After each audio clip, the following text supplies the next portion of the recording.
जा रहे हैं केमिस्ट्री के first chapter chemical reaction and equation यानी कि रासायनिक अभिक्रिया एवं समीकरण। तो सबसे पहले हम इसका इंट्रोडक्शन जान लेते हैं इस चैप्टर के। हम इस चैप्टर में पढ़ने जा रहे हैं कि हमारे दैनिक जीवन में प्रत्येक क्षण कुछ ना कुछ होते रहता है, जैसे में कुछ परिवर्तन है। उदाहरण के लिए दही से दूध बनना, दूध का फटना, यानी कि लोहे में जंग लगना, ये सब ना केमिकल रिएक्शंस है। तो चलिए सबसे पहले हम पढ़ेंगे यहाँ पे कि रासायनिक अभिक्रिया होती क्या है। क्या पढ़ेंगे? रासायनिक अभिक्रिया क्या होते हैं। तो सबसे पहले रासायनिक अभिक्रिया हम लिखते हैं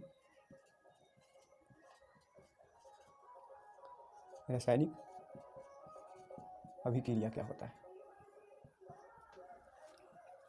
तो यहाँ पे रासायनिक अभिक्रिया का मतलब होता है कि जब कोई पदार्थ अकेले या किसी अन्य पदार्थ से क्रिया करके एक अधिक या भिन्न गुण वाले नए पदार्थ का निर्माण करता है, तब वह प्रक्रिया रासायनिक अभिक्रिया कहलाता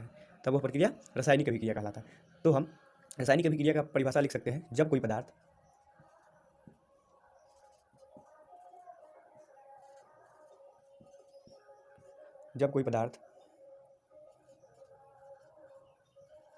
अकेले या किसी अन्य पदार्थ से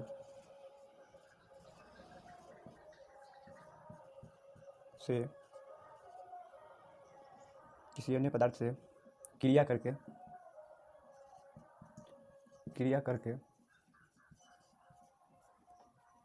एक नए भिन्न गुण वाले पदार्थ का निर्माण करता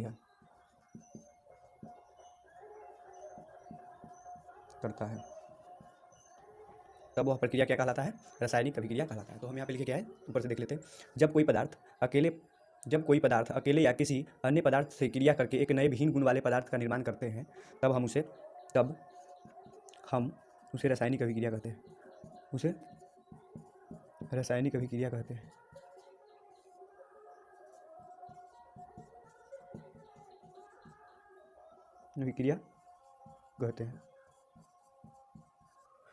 तो ये हो गया हमारे रासायनिक अभिक्रिया की परिभाषा।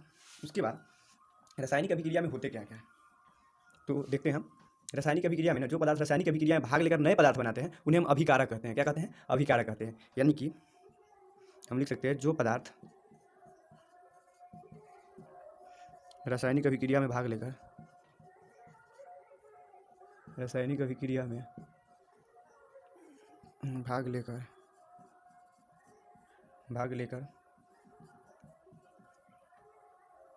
नए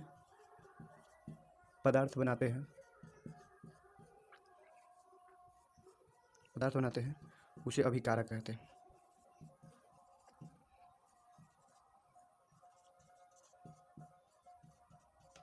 चलिए हम देख चुके हैं कि रासायनिक अभिक्रिया क्या होता है। जब कोई पदार्थ अकेले या किसी अन्य पदार्थ से क्रिया करके एक नए भिन्न गुण वाले पदार्थ का निर्माण करता है, तब हम उसे रासायनिक अभिक्रिया कहते हैं। जो पदार्थ रासायनिक अभिक्रिया में भाग लेता है, रासायनिक अभिक्रिया में भाग लेकर नए पदार्थ बनाते हैं, उसे हम अभिकारक कहते हैं। तो चलिए आगे हम देखते हैं अभिकारक के बाद प्रतिफल क्या होता है, देखेंगे।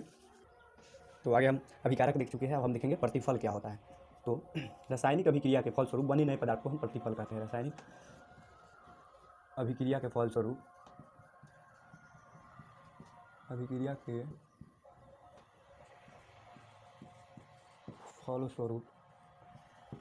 बने नए पदार्थ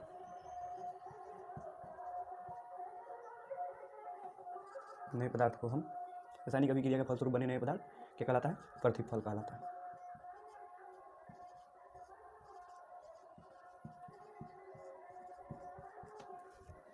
हम यहाँ पे देख चुके हैं कि रासायनिक अभिक्रिया के फलस्वरूप बने नए पदार्थ को हम प्रतिफल कहते हैं।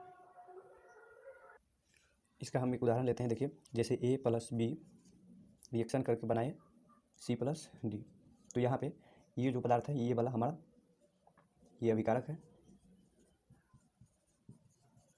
और क्रिया के फलस्वरूप जो पदार्थ बना है वो हमारा प्रतिफल है। हो गया। तो चलिए आगे देखते हैं। इसका एक और एग्जाम्पल लेते हैं। H2 + Cl2 एरो हो जाएगा 2HCl, यानी कि 2 हाइड्रोजन है। क्या है? हाइड्रोजन। ये क्या है? क्लोरीन। ये मिल के बनाया है, बन गया है ये हाइड्रोक्लोरिक अम्ल।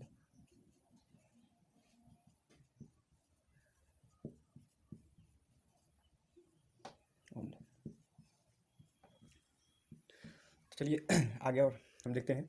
अब आगे हम देखने जा रहे हैं कि रासायनिक अभिक्रिया की विशेषता क्या होता है। अब देखेंगे यहाँ पे कि रासायनिक अभिक्रिया जो होता है उसमें कौन कौन सी क्रिया होती है। जैसे कोई भी रासायनिक अभिक्रिया होता है तो उसमें क्या होता है कि गैस की उत्पत्ति होती है, अवक्षेप बनता है, रंग बदलता है। तो हम यही सब देखेंगे इस रासायनिक अभिक्रिया की विशेषता।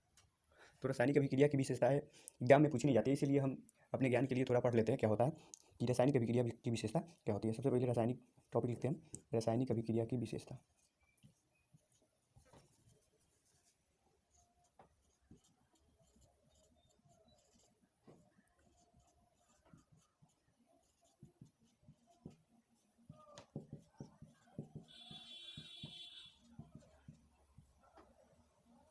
रासायनिक अभिक्रिया की विशेषता।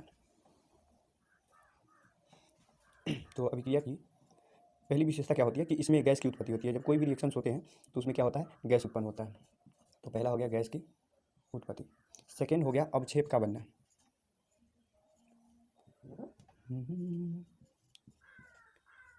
अवक्षेप का बनना। तीसरा हो गया रंग परिवर्तन, रंग में परिवर्तन। और चौथा हो गया ताप में परिवर्तन।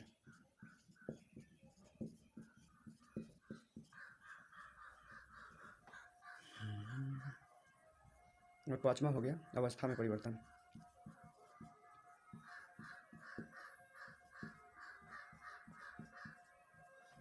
तो यहाँ हम देख लिए हैं कि रासायनिक अभिक्रिया की विशेषता क्या होती है। गैस की उत्पत्ति होती है, अवक्षेप बनता है, रंग में परिवर्तन होता है। यानी कि अगर कोई भी केमिकल रिएक्शन होते हैं तो इनमें से कोई एक न एक क्रिया जरूर होता है। जैसे कोई केमिकल रिएक्शन हुआ उसमें गैस की उत्पत्ति होता है, किसी में अवक्षेप का बनना शुरू हो जाता है, किसी में रंग परिवर्तन होता है, किसी में ताप में परिवर्तन होता है, किसी में क्या होता है कि अवस्था में परिवर्तन हो जाता है। वो सॉलिड है तो सॉलिड से लिक्विड हो जाता है, लिक्विड से गैस में बदल जाता है।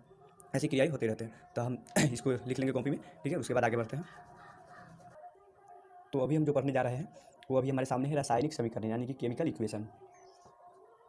रासायनिक समीकरण। तो रासायनिक समीकरण क्या होता है कि क्या होता है, किसी रासायनिक अभिक्रिया में भाग लेने वाले पदार्थों के संकेतों एवं सूत्रों की सहायता से उस अभिक्रिया को संक्षिप्त निरूपण रासायनिक समीकरण क्या कहलाता है। तो इसका मतलब होता क्या है कि हम किसी भी अभिक्रिया को क्या करते हैं कि संकेत सूत्र में लिखते हैं। यानी कि जैसे हाइड्रोजन को H लिखते हैं, क्लोरीन के Cl लिखते हैं, उसी प्रकार हम व्यक्त करते हैं। तो उसी को बोलते हैं रासायनिक समीकरण, ठीक है। तो हम इसका परिभाषा लिखेंगे। किसी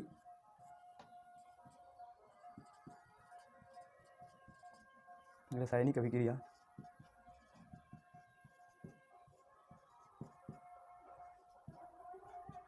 में भाग लेने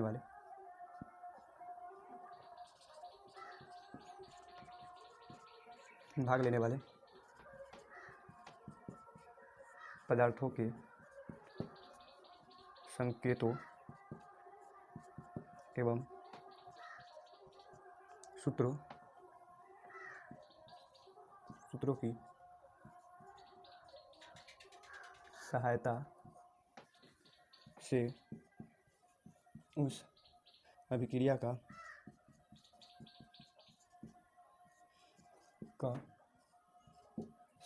का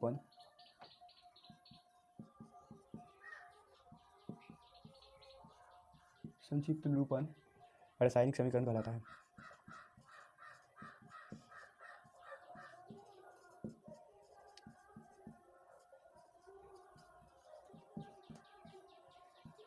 ठीक है, तो ये समझ चुके हैं। तो रासायनिक समीकरण ना दो प्रकार के होते हैं। कैसे कैसे होते हैं, दो प्रकार के होते हैं। एक होते हैं संतुलित रासायनिक समीकरण और एक होते हैं असंतुलित रासायनिक समीकरण। तो चलिए देखते हैं। रासायनिक समीकरण दो प्रकार के होते हैं।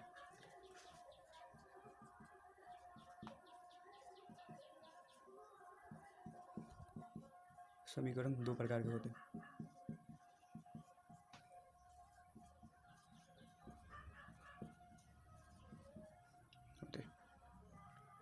पहला होता है संतुलित रासायनिक समीकरण और दूसरा होता है असंतुलित रासायनिक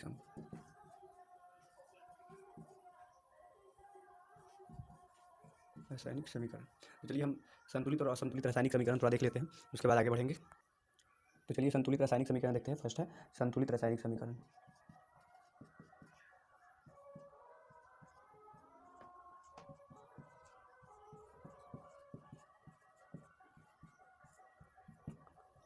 तो इसका परिभाषा में क्या लिखेंगे, इसका परिभाषा हो जाएगा वह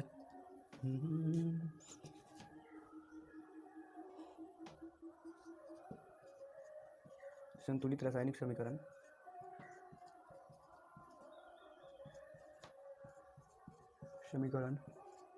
वह है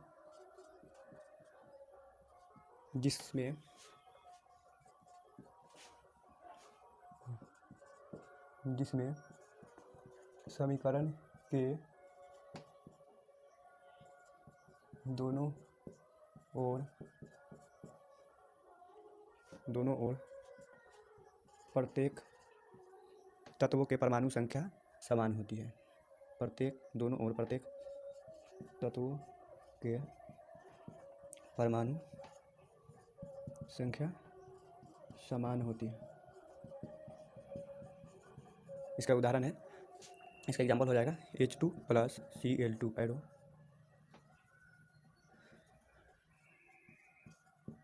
2HCl। उसके बाद असंतुलित रासायनिक समीकरण देखते हैं सेकंड में। असंतुलित रासायनिक समीकरण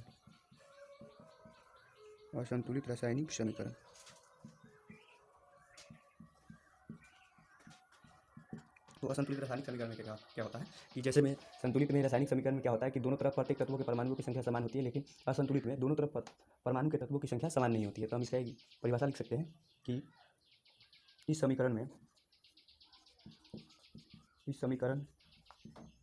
के दोनों ओर परमाणु के तत्वों की संख्या समान नहीं होती।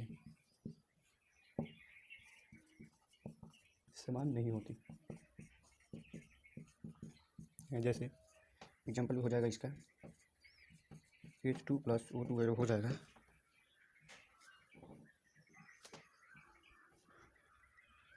H2O। ठीक है, तो यहाँ पे हम समझ चुके हैं संतुलित और असंतुलित रासायनिक समीकरण। तो ठीक है, इसको मिटाते हैं और आगे बढ़ते हैं। ऊष्मा के मामले में रासायनिक अभिक्रिया दो प्रकार के होते हैं। पहले होते हैं ऊष्माक्षेपी और दूसरी होती है ऊष्मा शोषी। तो पहला होता है क्या, ऊष्माक्षेपी और दूसरा होता है ऊष्मा शोषी। ऊष्माक्षेपी और दूसरा होता है ऊष्मा शोषी।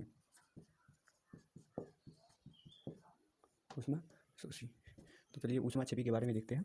ऊष्माक्षेपी के बारे में हम जानते हैं ऊष्माक्षेपी अभिक्रिया में क्या होता है कि इसमें ऊष्मा शोषित होता है। क्या होता है, ऊष्मा शोषित होता है। इसमें क्या होता है, नहीं ऊष्मा शोषी ऊष्माक्षेपी सॉरी, ऊष्मा शोषी में होता है क्या कि ऊष्मा इसमें क्या होता है, ऊष्मा का शोषण होता है। ऊष्मा अवशोषित होता है इसमें। इसमें होता है ऊष्मा का उत्सर्जन।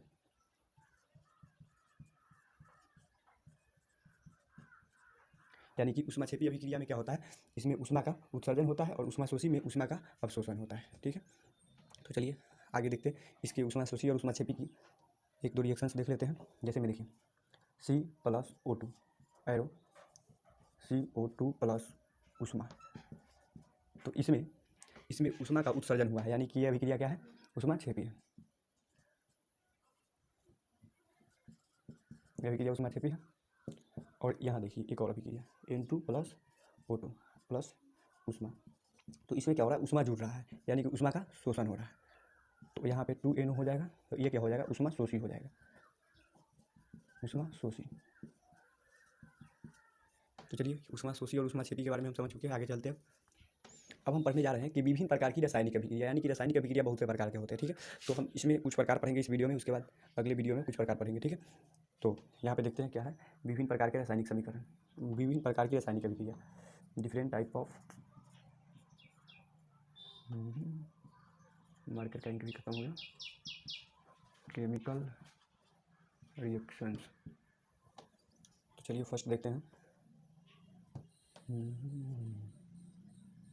फर्स्ट रिएक्शन है संयोजन या संश्लेषण अभिक्रिया। क्या है, संयोजन या संश्लेषण अभिक्रिया। हमेशा दोनों नाम याद रखना है, क्योंकि एग्जाम में दोनों नाम भी कोई एक नाम पूछे जा सकते हैं। जैसे कि अब हम यहाँ पे संयोजन अभिक्रिया पढ़ा देंगे और वहाँ पे जाने के बाद संश्लेषण अभिक्रिया हमसे पूछ लिया जाएगा, तो हमें पता ही नहीं चलेगा संश्लेषण अभिक्रिया क्या था। ठीक है, तो हम इसलिए दोनों नाम ध्यान में रखेंगे। संश्लेषण अभिक्रिया, ठीक है।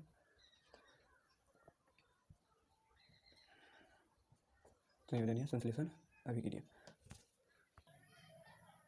तो हम अभी देख रहे थे संयोजन अभिक्रिया। तो क्या होता है संयोजन अभिक्रिया में कि वह अभिक्रिया जिसमें दो या दो से अधिक पदार्थ परस्पर अभिक्रिया करके, परस्पर अभिक्रिया नहीं संयोग करके, जुड़ के संयोग करके एक नए पदार्थ का निर्माण करते हैं।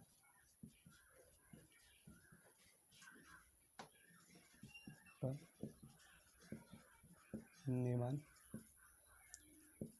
करते हैं, ठीक है। जिसे हम क्या बोलते हैं संयोजन या संश्लेषण अभिक्रिया कहते हैं। जैसे देखिए यहाँ पे लिखा हुआ है, सीधा लिखा हुआ है कि वह अभिक्रिया जिसमें दो या दो से अधिक पदार्थ परस्पर संयोग करके एक नए पदार्थ का निर्माण करते हैं। यानी कि संयोग करके, यानी कि जुट के दो पदार्थ जुट के आपस में संयोग करके एक नए पदार्थ का निर्माण करते हैं। इसके एग्जाम्पल हो जाएंगे, जैसे एग्जाम्पल में हो गए C+O2 एरो CO2 हो गया। उसके बाद क्या है कि वियोजन या अपघटन अभिक्रिया। उसके बाद अगला अभिक्रिया है, ये पहला अभिक्रिया था, ये दूसरा अभिक्रिया है वियोजन या अपघटन अभिक्रिया। ये जितने भी अभिक्रिया हम अभी पढ़ाने जा रहे हैं वे बहुत सारी इंपॉर्टेंट है। और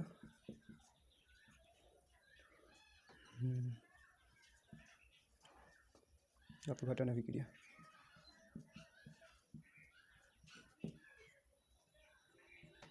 ठीक है। तो उसके बाद वियोजन या अपघटन अभिक्रिया में क्या होता है कि वियोजन या अपघटन अभिक्रिया यह वह अभिक्रिया है जिसमें किसी यौगिक के बड़े अणु के टूटने से दो या दो से अधिक सरल यौगिक बनते हैं। चलिए हम इसको देखते हैं, पहले लिख लेते हैं इसकी परिभाषा को, उसके बाद देखेंगे इसके एग्जाम्पल को, ठीक है। तो देखते हैं वियोजन या अपघटन अभिक्रिया में क्या होता है कि वह अभिक्रिया जिसमें किसी यौगिक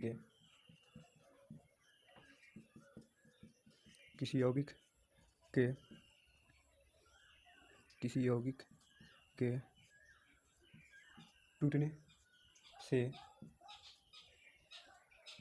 टूटने से दो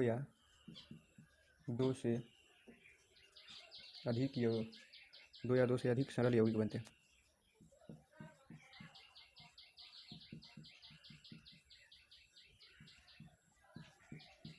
हैं।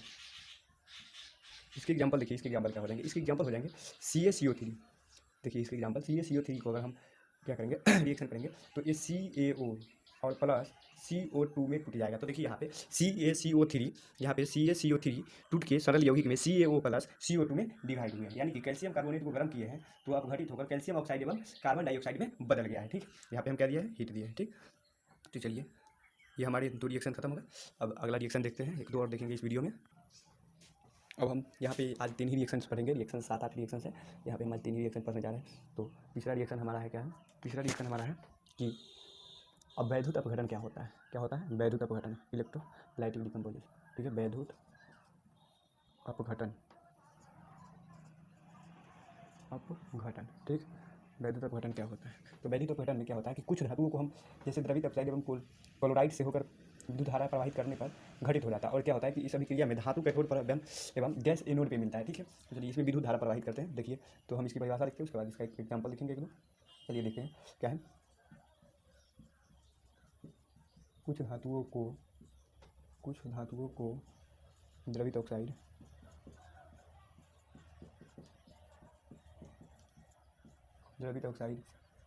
एवं क्लोराइड से होकर विद्युत धारा प्रवाहित करने पर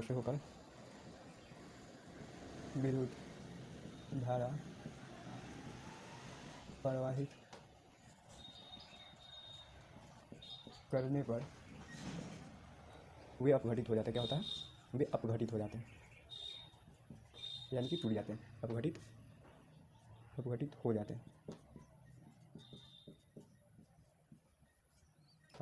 हैं, उसके बाद क्या होता है कि इस अभिक्रिया में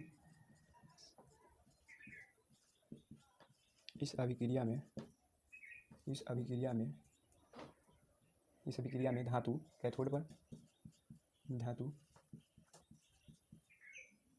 कैथोड पर एवं गैस एनोड पर प्राप्त होता है, पर मुक्त होता है या प्राप्त होता है।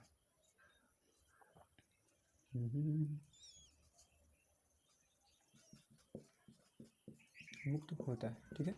इसमें क्या होता है, किसी क्रिया में धातु कैथोड पर एवं गैस एनोड पर मुक्त होता है। तो चलिए देखिए 2NaCl, इसका एग्जाम्पल लिख लेते हैं। 2NaCl, ठीक, 2NaCl एरो में करेंगे। उसके बाद देखिए यहाँ पे हम क्या दे रहे हैं, यहाँ पे विद्युत धारा दे रहे हैं। तो यहाँ पे हम लिख देंगे विद्युत धारा दे रहे हैं। तो यहाँ पे क्या मिलेगा हमको, 2Na मिलेगा और प्लस में मिलेगा Cl2। तो ये हमको जो 2Na यानी 2Na सोडियम है, तो हम यहाँ क्या लिखे हैं कि धातु कैथोड पे मिलेगा। तो सोडियम क्या है, धातु है, तो ये किस पे मिलेगा, कैथोड पर मिलेगा। और ये किस पे मिलेगा, और ये Cl2 गैस है, क्लोरीन गैस है। तो क्लोरीन किस में मिलेगा, यहाँ पे लिखा हुआ है कि गैस एनोड पर मुक्त होता है। तो ये किस पे आएगा, एनोड पे आ जाएगा। किस पे आ जाएगा, एनोड पे आ जाएगा। तो आज के लिए हम 3 ही रिएक्शंस रहने देते हैं। उसके बाद अगले वीडियो में हम पढ़ेंगे। ये इस चैप्टर का फर्स्ट पार्ट है, ठीक है। बाय।